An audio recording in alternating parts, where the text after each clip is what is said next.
they came out with a good game plan and they executed it. You know, I'm not going to say flawlessly, but to the best of their ability. And you know, this isn't a feud that I want to see have a lot of legs. You know, I don't want to see this carry into the winter months. But for what it was quite fun. I thought AJ gave 100% effort. Yeah. I loved his selling on the shoulder when he ran into the post. Yeah. Really great leg work too with the chair. Yeah.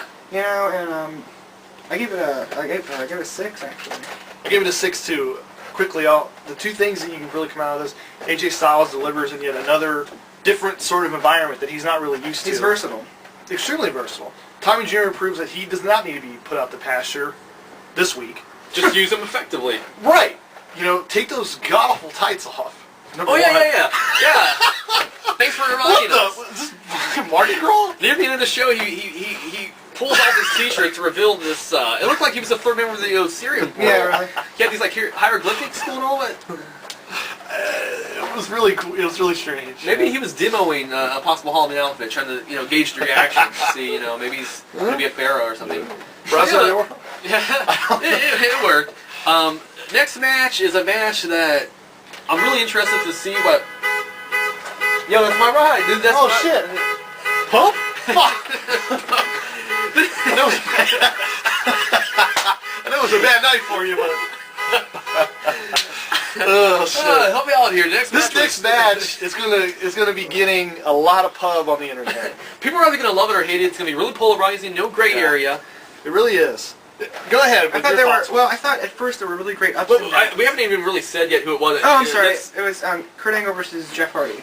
Semifinals for the World Heavyweight title tournament. Arguably TNA's probably top 2 biggest acts at this point. Yeah. Great ups and downs in the match. I really like that. I really loved Angle's selling of Hardy's unorthodox, as Jared like to call it, offense, and I thought it was great. And those swantons he took right on the chest. It was really brutal. Yeah. Really like that. Really great determination and still Angle can still go.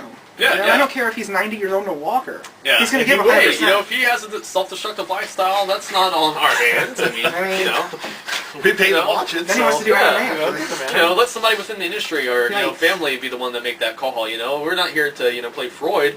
The guy's a workhorse. And the thing I liked about this is I think going to TNA was kind of the best and the worst thing to happen to Jeff Hardy. I mean, for him personally, less travel, more creativity. On the other hand, he's rarely put in matches where he has the pressure that you would as a WWE performer to shine. And I really feel since he's returned to TNA, this was the first match where they said, dude, here's the fucking ball. Do something with it. Yeah. It had flashbacks of SummerSlam, 2001, the really pimped Austin Angle match. Because Angle in this match had Hardy in the ankle lock for what literally felt like 10 legitimate minutes. And I'm guessing it would be. Also, Angle tugged 4 Swanton bombs at least, including one to the floor, which was the holy shit moment of the show. Yeah, it was. And he tugged 4 twisted fates. So I mean, all that stuff, I was digging it. I had a spoon. I was literally, wrapping it up. There was one thing about all this, like the ankle lock being locked on for so many times. It really, like I said, it took away the credibility of those maneuvers. See, and I partially agree with that. I didn't mind so much that he was in the ankle lock and didn't tap for 10 minutes. The problem that I think a lot of us had with it is that. And Jeff Hardy's a really good guy at selling, typically. But, if you're in the most feared submission move in the industry, you would be screaming bloody murder, excuse me. But, he looked kind of lackadaisical. After 10 minutes, he was just kind of like, well, maybe I'll tap. He looked mildly discomforted. Yeah. That. Yeah, he had, his hair was in his eyes a few times. We wanted to get that out of the way. I mean, this is a move that has beaten he looked like he'd been walking around all day and he was kind of chafing, mildly discomforted, I guess his Miley Cyrus underwear was on too tight. I don't know. But this is a move that has beaten the biggest names in the industry. And if you're going to go that route, you really have to push it. I mean, I know it's TNA, like you said. Maybe he didn't think anyone was watching. I don't know. Yeah. Well, bring us to the end, though. Tell us about the finish, which was really, we were all befuddled. We were all, Spoiler alert. The ending is basically a big no contest. There's no winner. But what you have is TNA wants to protect their top 2 guys. And you know, in hindsight, thinking back, the match led up to that, and that was the only way it really probably could have ended. Yeah. To save face, because there's no pin, there's no finishing move that's going to end a match after all that they've done. Yeah. They basically had Bischoff come out a couple times. A lot of the details aren't important. Basically, it was finally stopped after a deep cut on Angle's head. Yeah. I tried to, I was trying to really rationalize it and find some way to understand it. And yeah, we talked about MMA, like maybe a deep cut. I mean, that does happen. They have ringside physicians. However, that's never really been done a lot in wrestling. And for a lot of people, including the live crowd, it's hard to accept that. Because, and it's also something you can't do all the time, so it's like a catch-22. Yeah, I like that they tried something different. The other problem is this isn't a wrestling crowd. Yeah. This is a TNA Cretan crowd. Well, yeah, I mean, it's park goers, guys with corn dogs in their mouths. Yeah. These guys blew their load on Rhino and Abyss.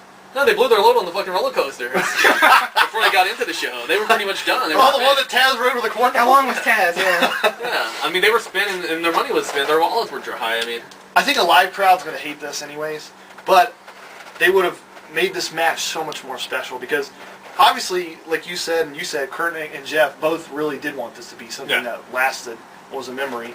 And I mean, off the top of my head, it would probably crack my top 10 TNA matches this year. Maybe, I mean, I'd have to really... Oh, no, this year. This year. I would give that as well, just because of the dedication between the two men for, what is it, half hour? I will say this, though, as an hour or two has passed, originally I was pretty shocked and disappointed because the momentum, it fell off a cliff. Fans were burnt out. But I liked it a little bit more, the more I set on it. Let's go ahead and move into the main event to wrap it up. Yes. Hope versus Anderson. Bad idea, again, we don't like to be fantasy bookers here, but whoever, the card order, that familiar trope. This match may have been in a pay-per-view earlier in the year. Yeah, I think against all odds. And as I said there, that match came off as flat as a weak can of Pepsi. Week-old can of Pepsi. This match was no different. Yeah.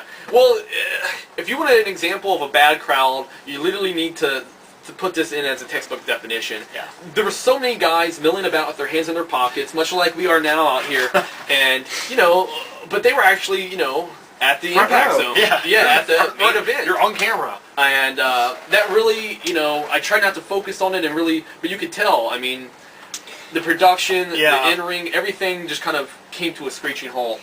And this match didn't do anything to really change anybody's minds. The thing, if I look at this match constructively, and the crowd is going to kill it, the crowd was terrible.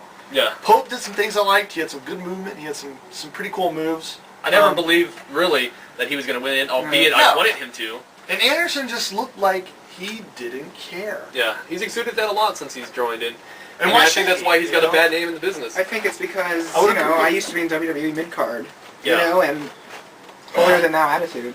So it's a card that, it had a couple surprise moments that we liked.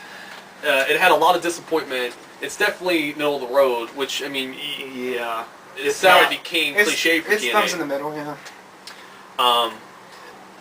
Overall, final thoughts? I have a final thought for TNA, and that is, I think we all share the same thought, is get out of the impact zone. Yeah. Because that is the one thing that's hindering this company. Well, not the one thing, but it's the major thing that's hindering this company. That's all I have to say. I would say final thoughts, thumbs in the middle, for sure. Yeah. There's some good stuff going on. The main event was just a total disaster.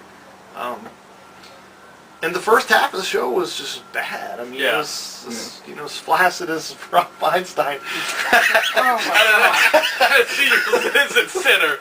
But, I was going to say at a Britney Spears concert, but Impact has, I think, has gotten, I don't know if I'll say progressively better, but it has improved. And the first 4 matches on the show, honestly, didn't even deserve to be on Impact. Right. More or less. Yeah. I mean, those were explosion matches. I feel bad that, and we've talked about this before, after you watch pay-per-view, it's hard to really sit down and examine the work as close as we usually do. You're thinking of... Because you're in a different context. You're in a different context. context. More a recap, I think. Yeah, you're thinking of what happened. But I'll watch this again later down the road, and maybe I'll find something I like a little bit more. I want to say real quick... Wasn't Dixie Carter's cleavage. No, I know that. As we're signing off here, very quickly, those watching the video and those on the blog, a lot of exciting stuff happening. Our 1000th post will be happening in a few days. We're going to be tackling a New Japan show to co-review yours truly and Jessie.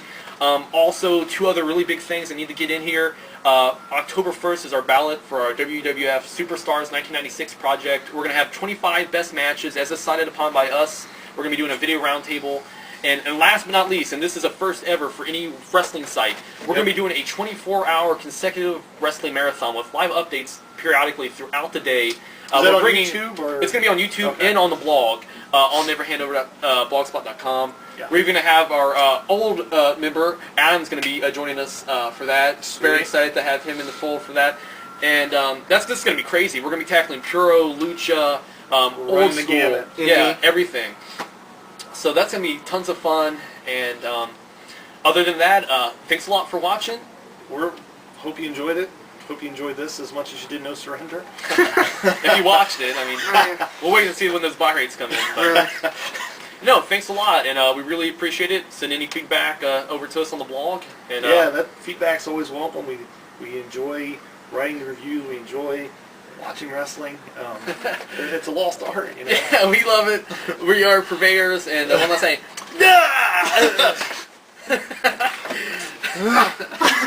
Keiji Muto, dude. Peace. Jeez. What was this thing?